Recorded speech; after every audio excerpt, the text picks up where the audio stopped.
Antik dünyanın bilgeliği modern aklın sınırlarını zorlayan bir soruyla karşımızda duruyor. Acaba ritüeller, dualar, tanrıları gerçekten etkileyebilir mi?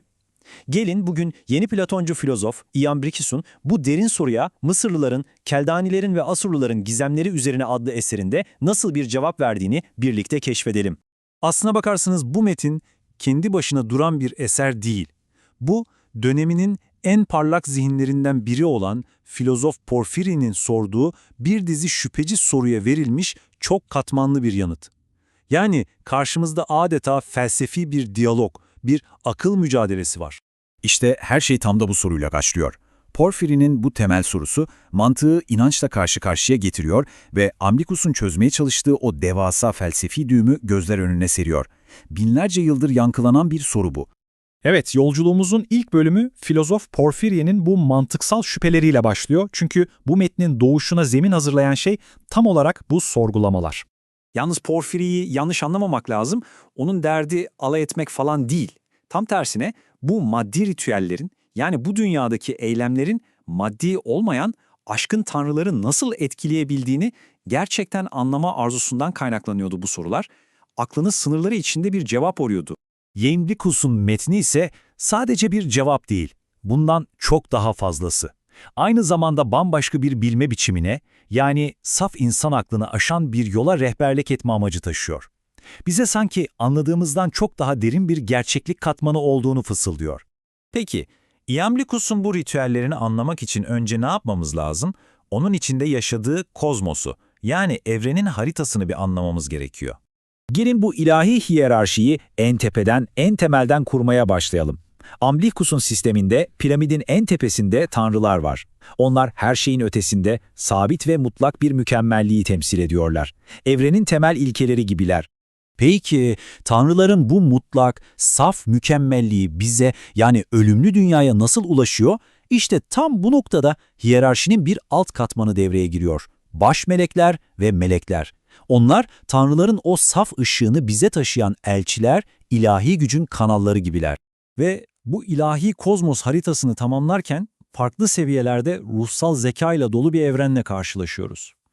Günümüzdeki olumsuz anlamından çok farklı olarak antik daemonlar ve kahramanlar gibi varlıklar, bunlar insanlarla tanrılar arasında daha somut bağlar kurarak maddi dünyaya daha yakın duruyorlar. İşte bu soru bizi gerçekliğin yapısını anlamaktan, bu yapıda nasıl hareket edebileceğimizi aramaya yönlendiriyor. Harita elimizde, tamam. Peki yolculuk nasıl başlayacak? Bu merdiveni tırmanmak mümkün mü? İşte bu noktada kitabın merkezi kavramıyla tanışıyoruz. Teürji. Bu ilahi olanla bağlantı kurmanın pratik yöntemi. Teolojiyi doğru anlamak çok önemli. Bakın, kelimenin kökenine inelim önce. Yunanca theos, yani tanrı, ve ergon, yani iş. Kısacası ilahi iş. Ama sakın yanlış anlaşılmasın, bu bildiğimiz anlamda bir büyü ya da tanrıları ikna etme çabası değil. Bu sofistike bir ruhsal disiplin. Amaç tanrıları zorlamak değil, onlarla aynı hizaya gelmek. İşte bu karşılaştırma meselenin tam kalbi. Felsefe ve teoloji arasındaki o devasa farkı burada görüyoruz. Felsefe, Tanrı hakkında düşünmek için aklı kullanır, teoloji ise Tanrı'yla birleşmek için ritüeli. Biri insanın Tanrı'ya doğru tırmanışı iken diğeri ilahi enerjinin insana doğru inişidir. Yani bilgi artık sadece entelektüel bir anlama çabası değil, doğrudan yaşanan ilahi bir deneyime dönüşür. Bu da demek oluyor ki ritüellerin amacı tanrıların fikrini değiştirmek değil. Asıl amaç çok daha derin. Kendi ruhumuzu, yani insan ruhunu onların o ilahi ışığına hazır hale getirmek, ona açmak. Ritüel bir kilit değil, ruhu ilahi olanı açan bir anahtar gibi. İşte bu da bulmacanın son parçasını yerine oturtuyor. Peki, teolojinin araçları ne? Sıradan nesneler mi? Kelimeler mi? Hayır, güçlü semboller. Bu bizim modern sembolizm anlayışımızı temelden sarsan bir fikir. İmlichus'a göre bir sembol sadece bir şeyin resmi ya da temsili değildir. Çok daha fazlası. O, işaret ettiği ilahi gerçekliğin bir parçası olan, ona katılan bir kanal gibidir. Görünmeyenle görünen dünya arasında bir köprü adeta.